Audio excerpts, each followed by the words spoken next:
I'm back and I'm going live again. Damn it, smoking fire. What the fuck? I shouldn't put that big ass piece on her.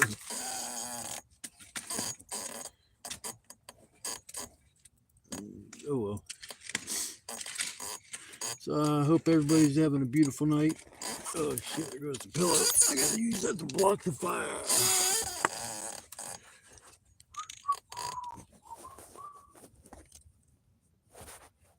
Good.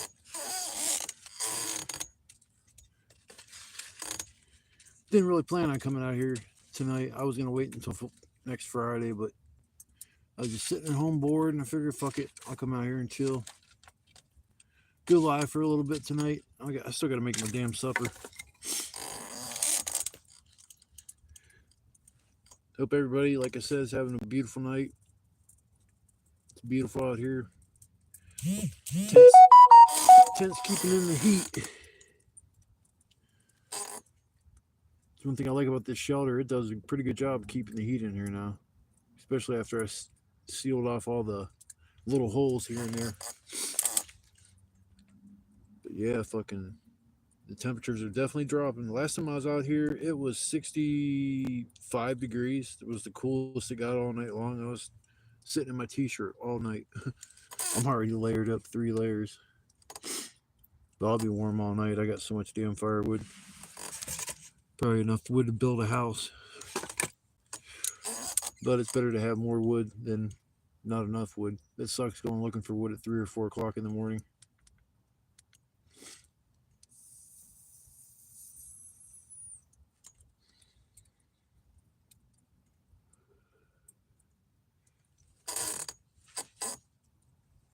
I don't know why my camera seems like it's like slow. I need something to drink. Let this fire burn down a little bit. I'm gonna cook me some damn hamburgers. I'm starving. Starving Marvin.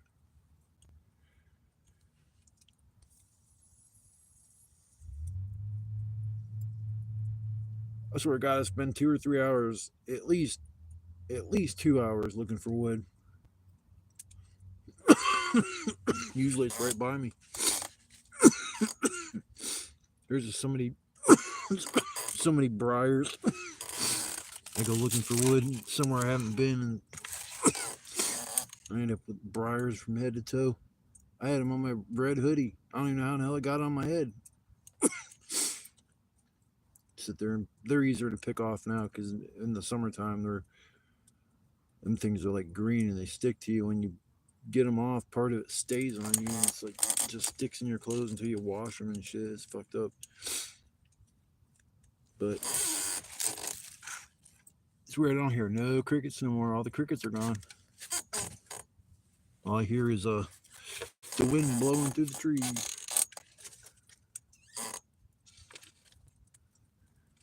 I love coming out here and hearing the crickets and shit. That was one thing I loved at night. We'll have to wait till springtime.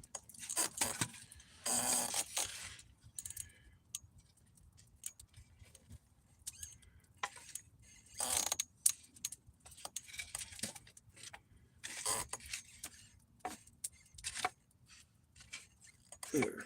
I have to take a fucking break. Yeah, I got out here probably around 11, 12 o'clock. Sat and chilled for a little bit, set up my shit in here, and then started getting on wood. You got to take breaks. You start sweating, and it's cold like this. It's not a good combination. So I usually work for about half hour, 45 minutes, and I take a 10-minute break and shit, try to dry off a little bit. Because, I mean, I sweat like a freaking pig out here when I'm doing shit like that. I know in the wintertime, like, I won't be able to, like, get wet or sweaty like that because I might end up getting pneumonia or some shit. So I might have to be a caveman, just take all my shirt, take my coat off and shit, and just tough it. I got thick skin.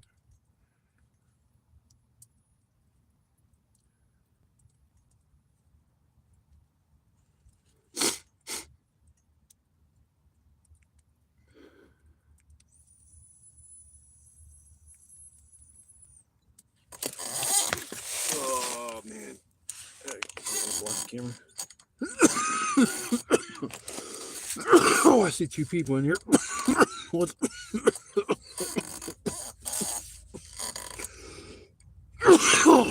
What's up, big? Word. We used to say that shit all the time, word. I say it nowadays, and especially the younger generation. They have a clue what she's talking about. Fucking A. Sorry, guys. These weed carts get me coughing. I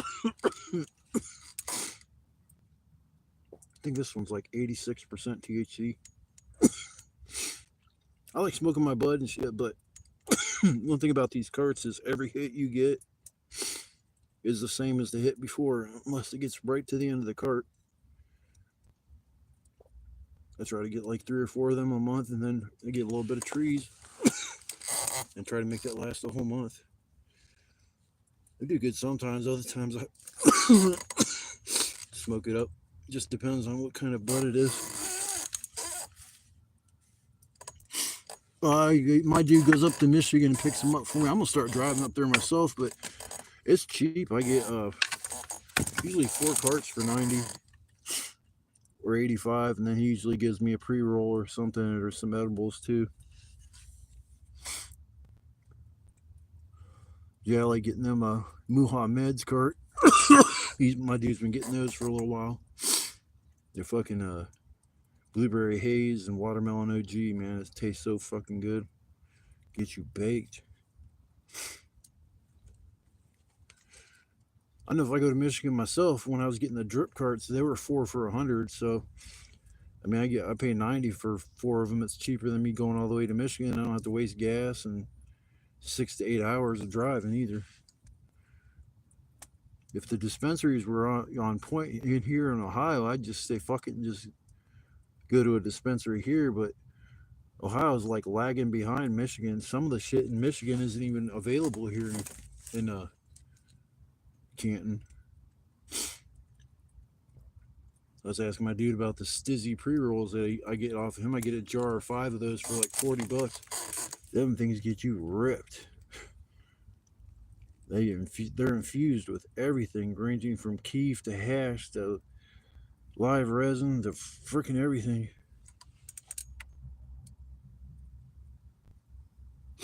Yeah, so I mean, all the way up there, Michigan, you see signs, home of the $100 ounce, and yeah, you can get it for cheap as shit. My one dude's telling me though, right now the weed you get in Michigan is last year's harvest.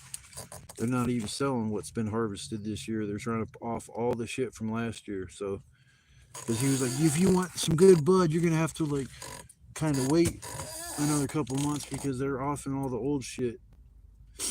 To me, it looks all the same to me. The only thing I like I go through my other dude and get trees is when I go to dispensaries up in Michigan, I can't get the sticky icky shit. It's all like rock hard little popcorn buds and shit, just fucking rock hard. Which I don't mind, but I still like that sticky icky shit, man. It's just, I swear I gotta get higher off of that, and I do the best weed that I get up in Michigan.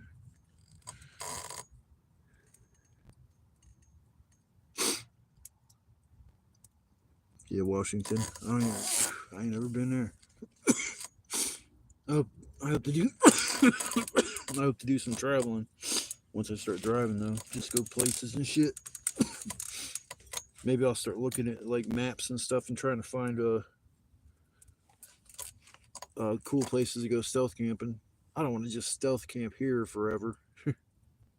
It's nice not having nobody fucking with me, but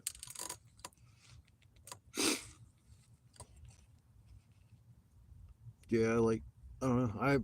The first time I went to Michigan, I was in like heaven when I went in that dispensary. I was like, oh my god, this is beautiful. I love this place. Yeah, they had so much shit in there. I was like a kid in a candy store. I didn't know what the fuck to buy, and You gotta watch the pre-rolls though, because some of them are fucking garbage. I know when I went up there, they had a deal where since it was my first time being there, they gave me like 3 pre-rolls, and they were all fucking just garbage.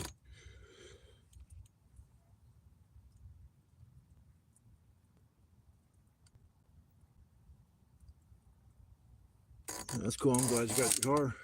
Shit, I gotta get my driver's license, and I'll start driving. I gotta quit fucking around and just call. I got a reminder on my phone to call Monday.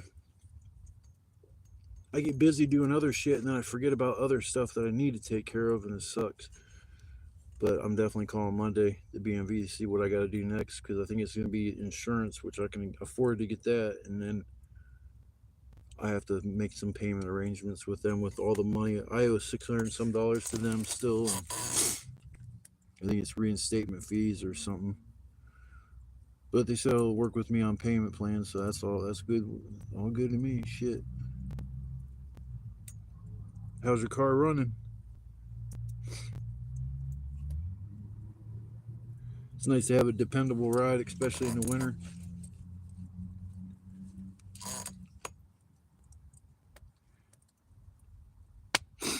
Oh, nothing about pot. We were just talking about blood in Michigan.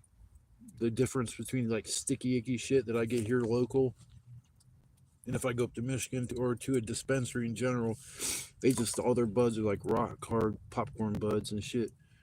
I've never seen anything like sticky icky from a dispensary unless it's like wax or something. I mean, you know what I'm saying? It's not the bud, but I don't care about the popcorn buds. A lot of times they're fire.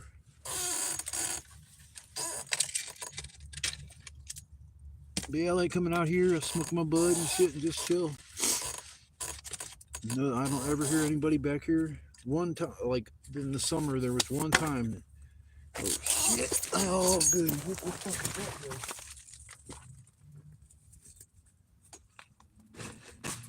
Oh, fucking fuck. Bitch.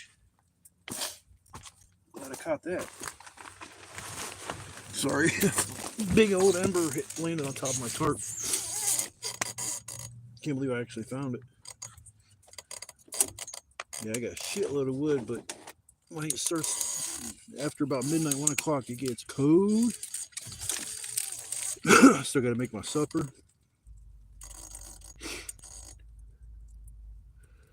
I mean, it's a ride, shit. As long as it runs. Shit, I've had just, I don't know. Nicest car I had was in the first one I bought. And I was like 18 years old. I got an SS Monte Carlo. That was back then, though, but I paid $2,500 for it. Nowadays, that would be, you'd never be able to get an SS Monte for that price. Had like 80,000 miles on it. I drove it for like 5 years. Then after that, I think I got a hand-me-down. I don't know. I think my sister gave me a car at one point, and I drove that for like 4 years, and then after that, I haven't had a car.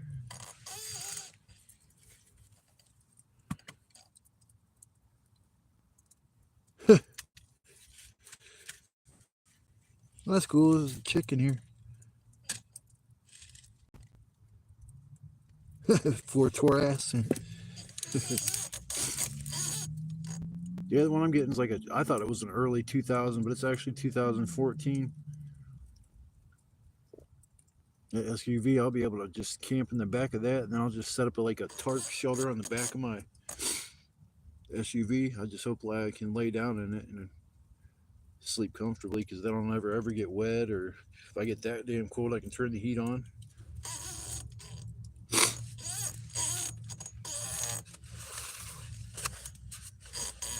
Still haven't got a battery so I can charge my phone when I'm out here, because it sucks about live, because man, usually I'm down 30% after an hour-long live.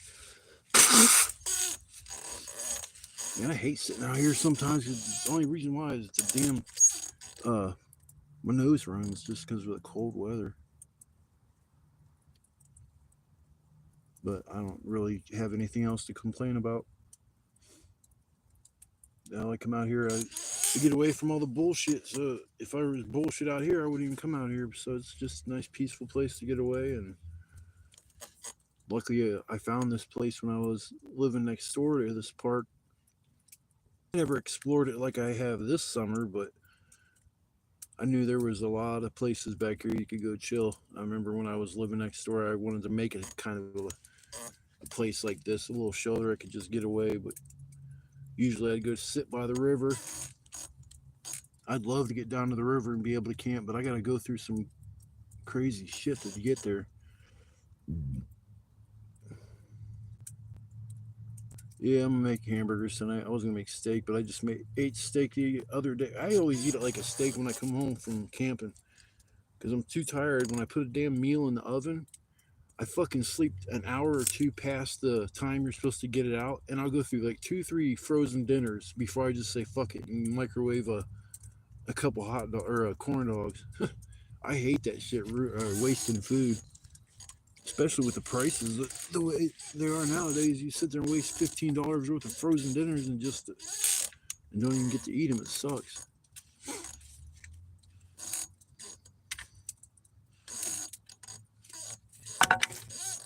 Make me my hamburgers. I still forgot to get my damn pickles. At least I got a tomato. I want to throw a big piece on here, but I gotta cook still and I gotta watch. Oh.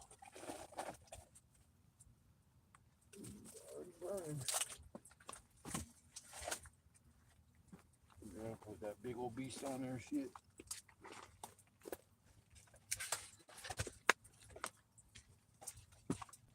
Sorry guys, I gotta add some shit to the fire to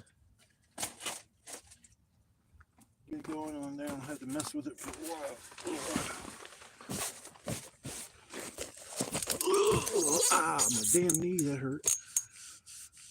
Yeah, I got some big ass logs I grabbed earlier. Breaking them up's real fun.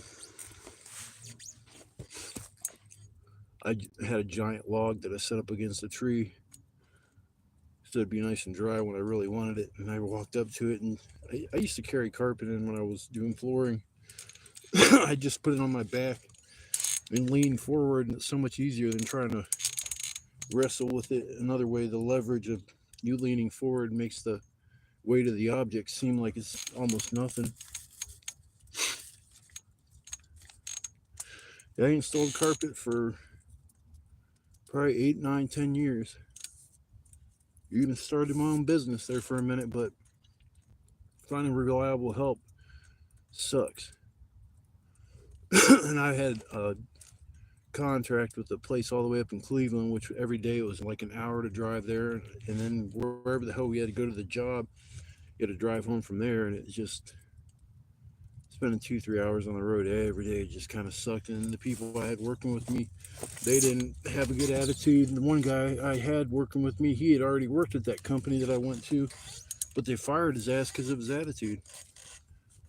I was at 2, 3 times I was working with this dude, and he would just go off and snap while we're working, just start cussing and shit and throwing shit and treating me like shit. I quit 2, 3 times working for him. He's like, man, you just gotta understand, I vent sometimes. And I'm like thinking like, yeah, that's fine, I understand you gotta vent, but man, I'm your helper, and you treat me like shit, I'll move on because I'm a good worker, and I'll go find somebody else that'll pay me good wages. And but it was nice. I was getting a percentage. I was never getting paid hourly, and so we'd go into a job and we'd go Holiday Inns. We had like a little contract with them, and every time they needed carpet, they'd call us, and it was like cash work. My dude would split it down the middle 50-50, and that was awesome. There was one night I made $400 and some just in one night putting in some carpet. We worked like 13 hours straight. They fed us and everything because they didn't want us to leave. They were afraid we were going to leave and not come back because it was like 3 o'clock in the morning and we're still freaking working. But that cash, it just made it, I didn't even care. Shit, making $400 and some in one day, I'm cool with that. Oh yeah, carpets, my knees are fucked up. My back is, I mean, trust me, my body's like messed up from doing carpet. Then I had the first job I ever had, I deliver 200-pound water softeners, and you'd have to bring it in every month, and you'd take out the old one, which would weigh a little bit more, and it would filter the water and soften it and shit. But I'm telling you right now, them tanks, I had nothing but a strap that went around my neck, and I had to learn how to use my arms to carry these tanks because my neck couldn't handle some 200-pound object dangling from my neck. I mean, that's painful. We didn't have no back braces. Every person in the service department started out doing my job, and then they fucked their back up and they couldn't do it no more. Then they went to the service department. Every single person. I did that job for 3.5 years before I messed my back up. I was able to go back to work, but I pulled a muscle on my back, and I still to this day, if I turn wrong, I can still feel it on that side of my back where I messed that muscle up. Doing labor jobs, I mean, it's not all cracked up to what it's used to. I mean, if you go somewhere and get into like an apprenticeship program, like plumbing, something like that, it's not too bad. But man, it's just general labor. They don't pay you fair enough for what you do to your body.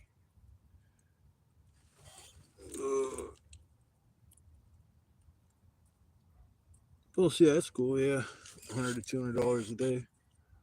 So I heard people were doing that. And they weren't making shit at all. Like I think they're saying like a $50 order and you might get $2.80 or something. I was like, God dang, that would suck. But hell, if you're making $100, $200 a day, that's awesome.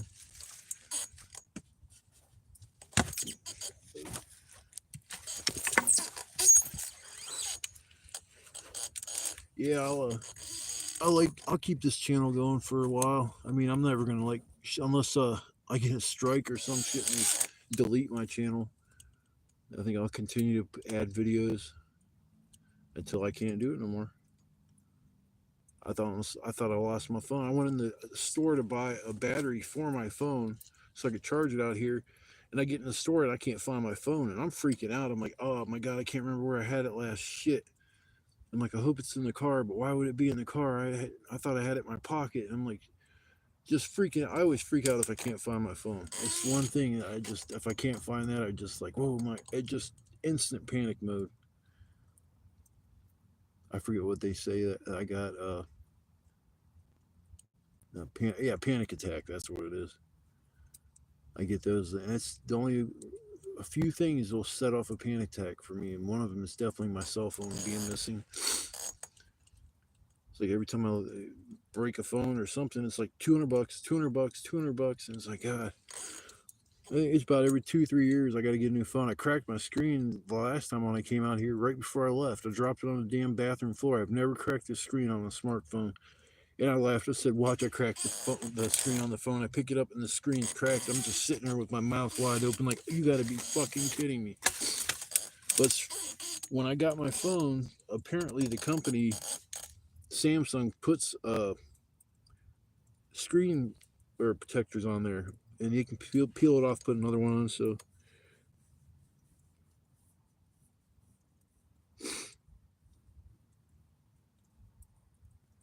yeah, I have issues with crowds. I don't like a shitload of people, and I'm all bunched up and close to them. I don't know if it's because of that COVID shit or what, but I just like that $6 6-foot radius where like you can stand by me, but just like give me some room.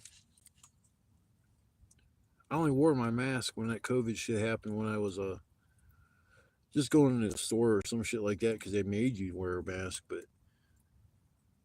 I got COVID when it first came out, and they weren't even calling it COVID. I think it was called H1N1 or something when it first came out. And I got so sick, I almost died. And I was so scared because I couldn't breathe right. Every breath I took was like half of what I needed, and I couldn't get the oxygen I need. Every time I stood up, I felt like I was going to pass out.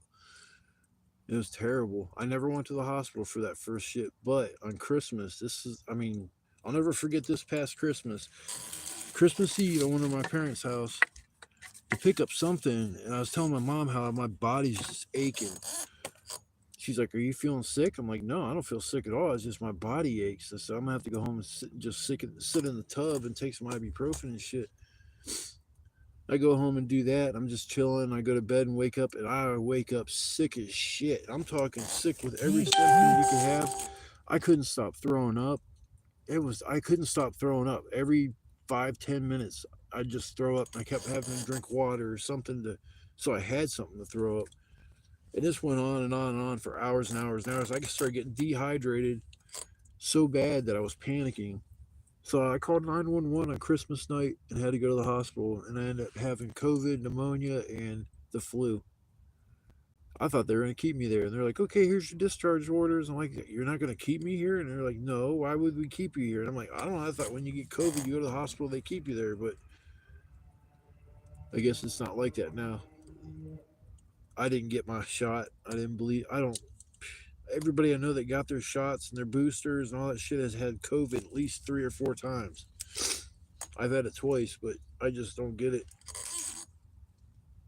It's just, it's my body. I feel like I got natural.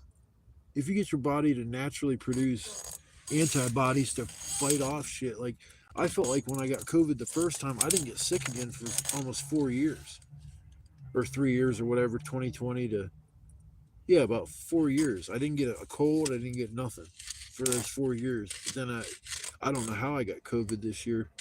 I don't know who I was around that had it. I only go to my parents or my ex. I hang out with her, but she didn't have it. Nobody I knew even had this shit. So I just got it, and that scared me this time. But next time, if I ever get sick like that again, I will have to call 911 because I thought I was gonna die. I had 101 and a half or some shit with my fever. When they took me outside, I told the paramedics, I said, man, I feel so good outside. And they said, sir, it's cold as shit. And I said, yeah, it just feels really good. Then I get to the hospital and they make me sit in the waiting room for almost an hour and a half, just Ralph and Ralph and Ralph. And I was like, I can't believe you're not taking me back. But they said everybody was busy and they didn't have any room for me. But yeah, I kept asking, can I just get some water? Because I dry heaving. I can't. No, you can't have no water, sir. Just hang in there. That's all they can tell you. Is just hang in there. I learned back in the day though, if you sit there and tell them you got chest pain, they'll take you right back. But I don't do that shit anymore.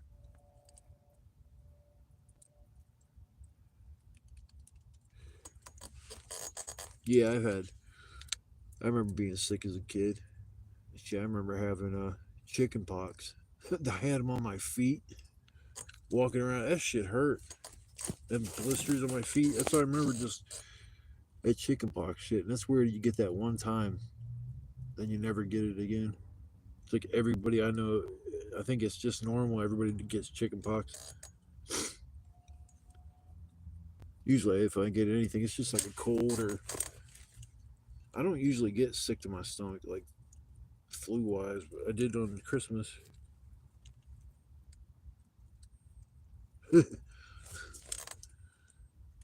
Some people get that chicken pox, and you can just. I feel bad for them. I think you'll see kids with calamine lotion all over them, all pink and shit. It's like you got a kid that's all white and pink. But that stuff works as far as helping you with your itchiness. It helps with poison ivy too. Man, I'm so tired of this pillow falling. Yeah, I was out here looking around and there's a cool spot right by my shelter, so I could set up a little tent. So I might have somebody wants to come out and hang out some night. There's room for a small tent to set up right over by my shelter. So I get me a nice little girl, have her spend the night. I'll get 2 cots, but that'd be awesome. But then there won't be no room to walk in here if I had 2 cots in here. I'm sitting here and I come sitting when I first got here. I'm sitting down.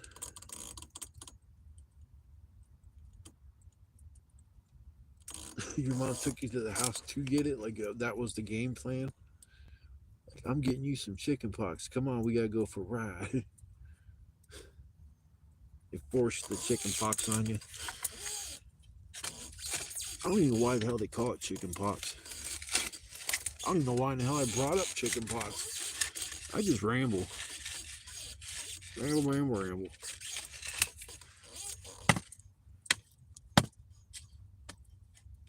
Yeah, I have to go for a walk tonight. I I got a video I'm still making too. I need to start going and sitting where the deer come in at night or at dusk to feed and find somewhere I can kind of like sit off where they won't see me and take some videos of them. I got here today and I seen two when I first walked in. I come down around this one spot where I used to camp. It had a nice little grassy area, and there was one down there. And then when I came up to my spot, there was two up here. So there's deer all over the place up here.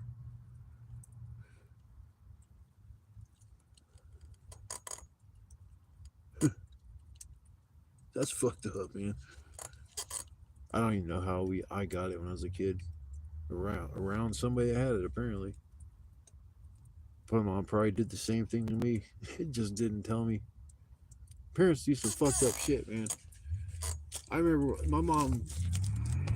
She's like, can't believe I remember this, and I can't remember. I can't believe I remember this shit. But when I was a kid, a little kid, my mom and them snuck me into the fucking drive-in in a suitcase.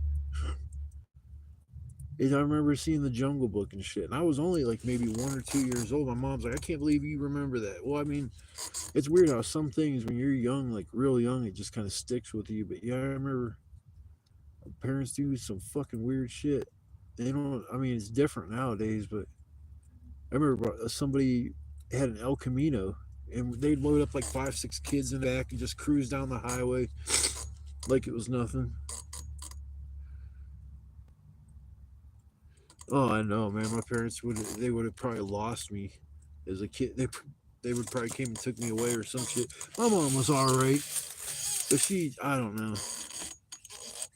She fucking didn't do. I guess I'll be honest. My mom wasn't that great of a parent. I honestly feel like I parented myself more than anything. My dad left. He was out of the picture probably around 5 or 6. My mom then got a divorce, and then I had to become the man. I feel like at 5 years old, I lost my childhood, and from that point on, I wasn't a kid anymore. And it's weird how nowadays, man, kids aren't strong like that. Where they I don't know, they just have to be coddled and babied and shit about everything. As a kid, man, I taught myself how to ride a bike. I woke up one day and my dad took my freaking training wheels off my bike. And I was going out to ride my bike. And I'm like, where's my training wheels? And he's like, you're too old to ride with training wheels. But he didn't take me and show me how to ride a bike. I had to fall, a bunch of times and shit. But yeah, I taught myself how to ride a bike, everything. I was sad. I didn't teach myself how to swim. I did go through swimming lessons all the way up to lifeguard when I was a kid. So I can swim really good. But yeah, the parenting from back in the day compared to nowadays is there's a drastic difference. Parents like back in the day was just some of the shit was like they just didn't think it through. Like I said, when I was a kid, jumping in the back of the El Camino, we're going 55, 65 miles an hour down the highway, and we're just in the back playing and shit. Nowadays, cops see that shit, they would bust your ass.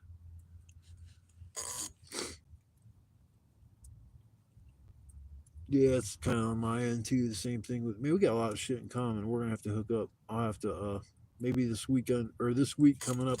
I know Thursday I'm busy, and probably Friday I'll go camping. Maybe Monday, Tuesday, or Wednesday or something. I'll hit you up and see what you're doing.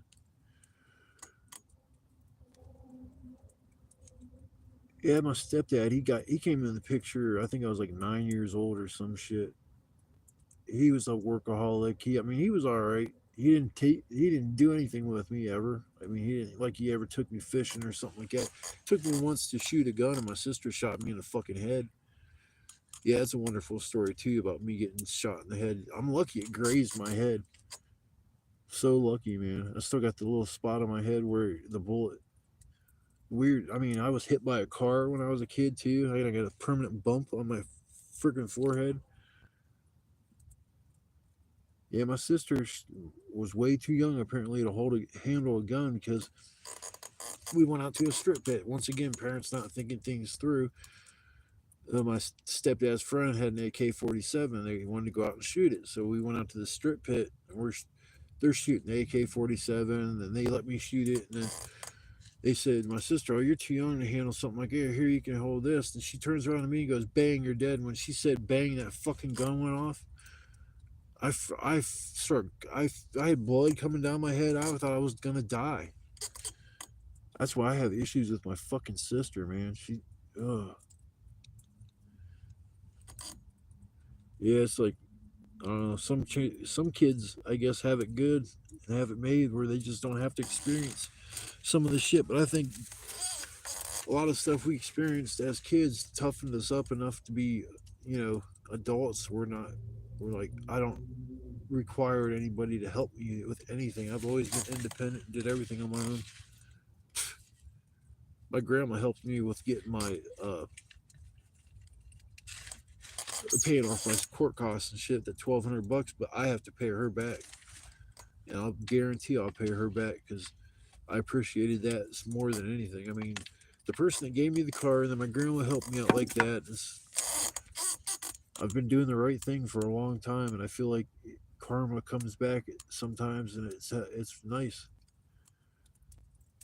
I don't ever wish ill will on anybody, even my enemies. I wish them the best of luck. I have a good, nice day, and I just don't want anything to do with my enemies. That's about it. But I never wish anybody dead, or I don't know. I don't know. I try to do the right thing. I always say please, thank you, all that kind of shit. But sometimes it's tough to do the right thing if you're in a position where you're struggling and you got to do something you really don't want to do to make money and shit. But you got to live. It's just life is weird. It's almost like a video game. It's just a fun ride, and if you take advantage of what life or what God gave us, I mean, you'll have happiness. I mean, I come out here and this is just simple, just doing simple camping, and it makes me happy. As soon as I come walking into the woods, it feels like a big burden's been lifted off my chest. I'm just like, I guess I detach from everything is what it is. I don't have no outside interference, like noises, like my neighbors and shit. They're cool. I don't want no other neighbors living next door to me because I know that these people are respectful. It's just that I mean, it's just having somebody living above you. There's always going to be some kind of noise. I just hate their footrest on their damn chair. Every time they kick their footrest closed, it just God, I can't like.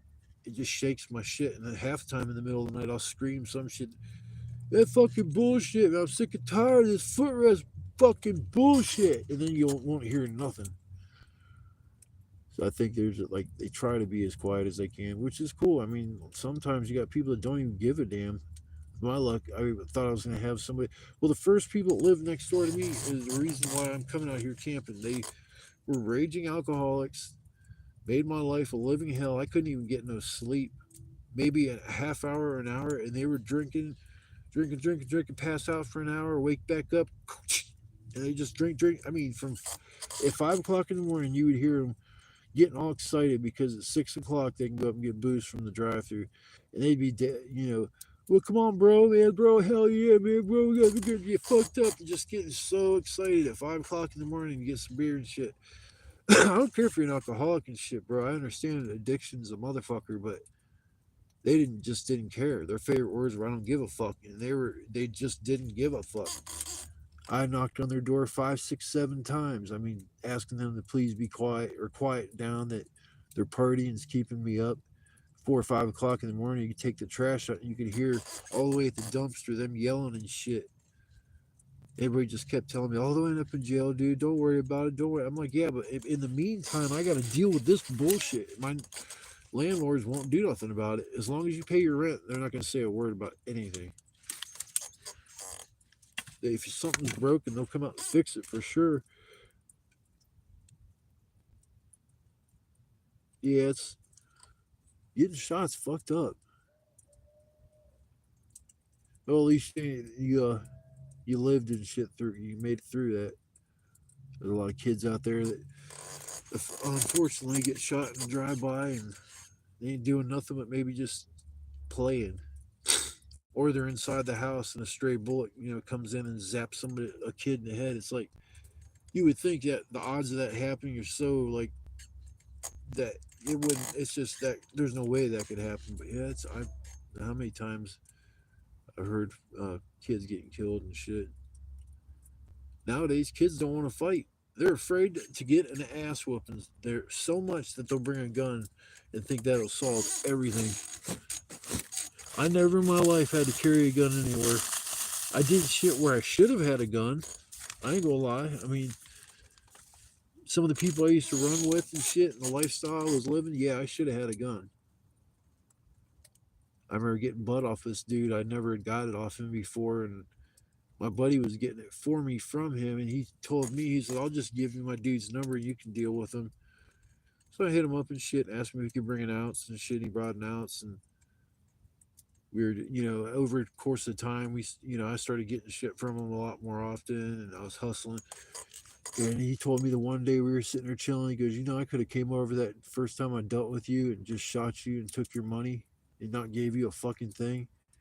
He says, I'm always packing. And I'm like sitting there like, what the fuck?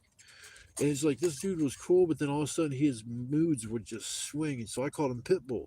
I mean, it was like, I hated dealing with that dude, but I didn't know. That's the only person I knew to get good bud from and shit. And usually he was reliable, always dropping off. But man, he would say off the wall shit like that where he could have shot me and took my money the first time he dealt with me. It's like, makes you just think like, who in the hell am I dealing with? I don't want to deal with anybody that thinks about shooting me for any reason whatsoever. It's like, deal with any people like that. I don't have no drama in my life. Drama free zone at my crib. Well, shit, I'm gonna get off here and I'm gonna make some supper. I wasn't even gonna go live tonight. I figured, fuck it. But then I try to now every time I camp, go in at 8. Usually let people know and shit. But I appreciate you fucking hanging out for a little while. I'll get with you this week coming up. We can hang out or some shit if you got time. But yeah, thanks for coming along on my live. I appreciate it. I will talk to you later, bro. Peace.